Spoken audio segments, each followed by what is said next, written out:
राशि ज़हीर हूं और आप देख रहे हैं ऑनलाइन न्यूज़ इंडिया। आपको मैं पहले कई बार बता चुका हूं कि मध्य प्रदेश एक ऐसी लेबोरेटरी बन चुकी है जहां पर हिंदुत्व के एक्सपेरिमेंट होते हैं। एक आपको वीडियो दिखाने जा रहा हूं कि मस्जिद पर किस तरह से भगवा झंडा फहराने का सामने आया है, तेजी से ट्रोल हुआ है, किस जगह का है ये भी हम आपको बताते हैं और इसके पीछे मंशा क्या है, इंटेंशन क्या है ये भी आपको बताते हैं। मोहम्मद तौसीफ हैं, इन्होंने इसको ट्वीट किया है। इसमें लिखा है कि इंदौर से 25 किलोमीटर दूर शिप्रा में आरएसएस वालों ने निकाली यात्रा, रास्ते में मस्जिद के नीचे गुमटी पे चढ़कर भगवा झंडा लहराया। इस तरह से माहौल ख़राब होता है और घर मुसलमानों का गिराया जाता है और देशद्रोह का केस लगता है। प्रशासन इस तरह की यात्रा की अनुमति कैसे देता है, ये आपको मैं वीडियो दिखाने जा रहा हूं, लेकिन उस 30 सेकंड का वीडियो है।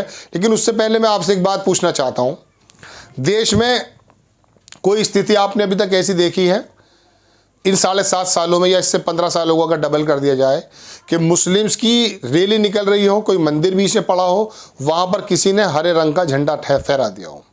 आपको याद पड़ता है? अगर याद भी आप करेंगे तो संभव है शायद आप याद ना कर पाएं, चूंकि ऐसी घटना शायद नहीं हुई है।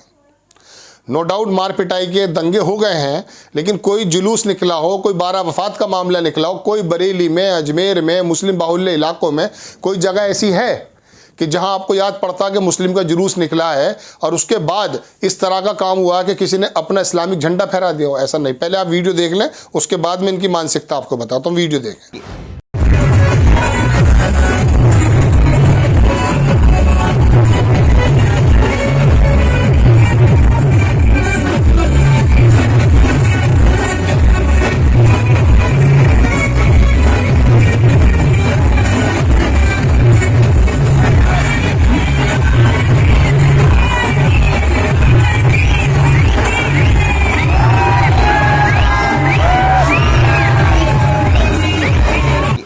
आपने वीडियो देख लिया कि किस तरह से ये आरएसएस वालों की बताई जा रही है कि रैली निकल रही है, यात्रा निकाल रहे हैं। उन्होंने मस्जिद देखी, मस्जिद के बाद चढ़े, उसके बाद एक खोखा था उसके ऊपर चढ़े और उसके बाद वो भगवा झंडा, जहाँ पर उर्दू अरबी में लिखा हुआ है, मस्जिद और कलाम की आयतें लिखी हुई हैं, वहाँ पर वो झंडा फहराने लगा है।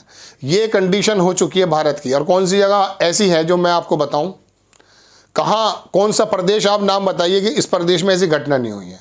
ईसाइयों के चर्च हों, मुस्लिम की मस्जिदें हों, मदरसे हों, मज़ार हों, तोड़ दिए जाते हैं। और मध्य प्रदेश में ऐसी घटना बहुत सामने आती है। वजह क्या है वो मैं आपको बारहा बता चुका हूं कि इसकी वजह क्या है। लेकिन आपसे मैं एक सवाल ये पहले जो छोड़कर गया था पूछना चाहता हूं, क्या आपको याद है? चलिए, आपको याद नहीं होगा क्योंकि ऐसा हुआ नहीं है। दूसरी बात, लिंचिंग्स की बात देख लीजिए। आप देश भर के अंदर जितनी भी लिंचिंग्स उठाएंगे, एक लिंचिंग को छोड़ करके, मुझे याद नहीं पड़ता कोई ऐसी लिंचिंग हुई हो जहां पर भीड़ ने, उन्मादी भीड़ ने, इस्लामिक भीड़ ने, मुसलमानों ने धर्म की वजह से किसी बेकसूर आदमी को मार दिया हो। बताइए आपको ये बात मिल जाएगी कि मेरठ के सरदना में 2 लड़कों को मार दिया गया था चूंकि वहां पर कोई लड़की का मसला था, ऐसा समझ में आता। धर्म के धर्मांध में बढ़ करके किसी ने किया हो, लेकिन ये हो रहा है। तौसीफ हो, अखलाक हो, तबरेज़ अंसारी हो, तमाम लोग हैं। कर्नाटका है, उत्तर प्रदेश है, त्रिपुरा है, दिल्ली है। कौन सी जगह मैं आपको बताऊं जहां पर इस तरह के गुंडे, आरएसएस से पोषित गुंडे हैं जो गॉडसे की अगुवाई में, उसके ख्यालों की अगुवाई में इस काम को करते हैं कि रास्ते में अगर मस्जिद पड़ जाती है तो उस पर भी वो चला देते हैं और मुस्लिम चुप हैं।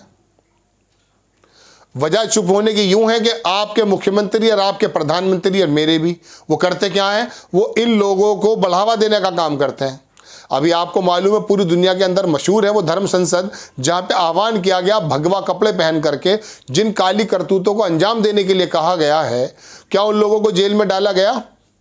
छत्तीसगढ़ में नो डाउट बापूजी के बारे में हुआ, कांग्रेस की सरकार ने इस काम को किया है। लेकिन ये यति नरसिम्हान जैसा काला आदमी ये इकट्ठा होकर के काली करतूत बातें करता है और बराबर उसके वीडियोस आ रहे हैं।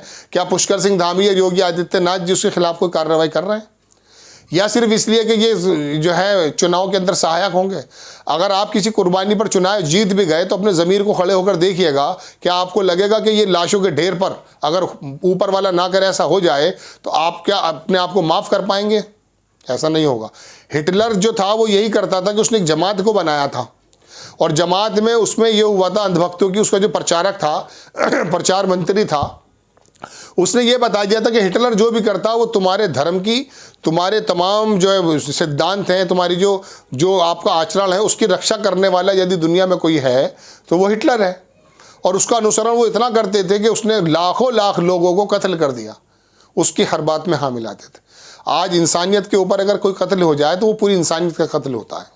मैं इस्लाम धर्म की अगर आपसे बात करूं, उसके अंदर लिखा है, चूँकि मैं मुस्लिम भी हूं, कि अगर कोई इंसान बेगुनाह मारा जाता तो वो पूरी इंसानियत का कत्ल है। अब उसे मुसलमान अगर करता है तब और ज़्यादा बड़ा जुल्म है।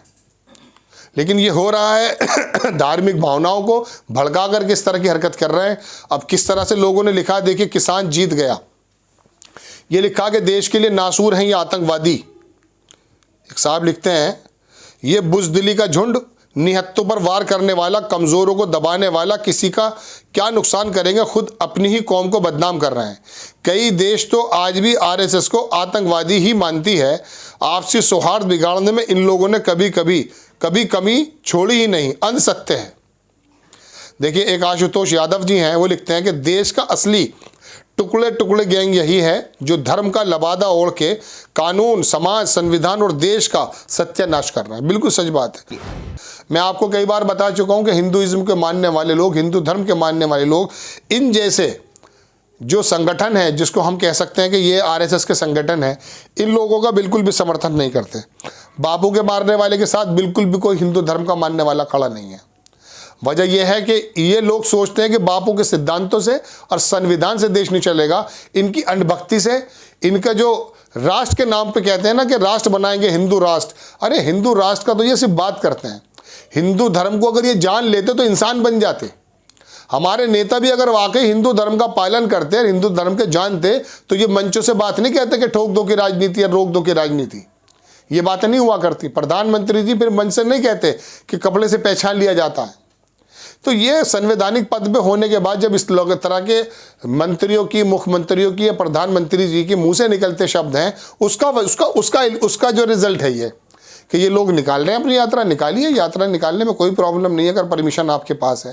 लेकिन रास्ते में अगर आपको मस्जिद नजर आ जाती है तो आप उसमें अपना झंडा फहरा देंगे। ये कहाँ की इंसानियत है? यानी कि ये तो आप प्रवोक करने की कोशिश कर रहे हैं। और फिर इस तरह के वीडियोस जब दुनिया से बाहर जाते हैं तो फिर भारत की बदनामी होती है। लेकिन आपको परवाह नहीं है। अभी आपको परवाह इसलिए नहीं है क्योंकि अभी पूरी दुनिया अजीब और गरीब मामले में है। अखबार लिख रहे हैं, लेकिन एक बात बता दूं, परवाह जब होगी जब आधी आमदनी तो हो चुकी है, लोग बेरोजगारी के हालात में तो आ चुके हैं। जब कटोरा हाथ में आ जाएगा, मैं समझता हूं शायद तब आंख खुलेगी कि 80 करोड़ लोग जो राशन पे जी रहे हैं जब वो मिलना बंद हो जाएगा और हालात और ज़्यादा ख़राब हो जाएंगे, तब लगेगा कि शायद अपने घर को हमने खुद ही इस तरह से आग लगा ली है। लेकिन फिर भी मैं आपको बता दूं कि इन लोगों की जमात नो डाउट सोशल मीडिया पे बहुत ज़्यादा दिखते हैं, लेकिन हैं ये मुट्ठी भर।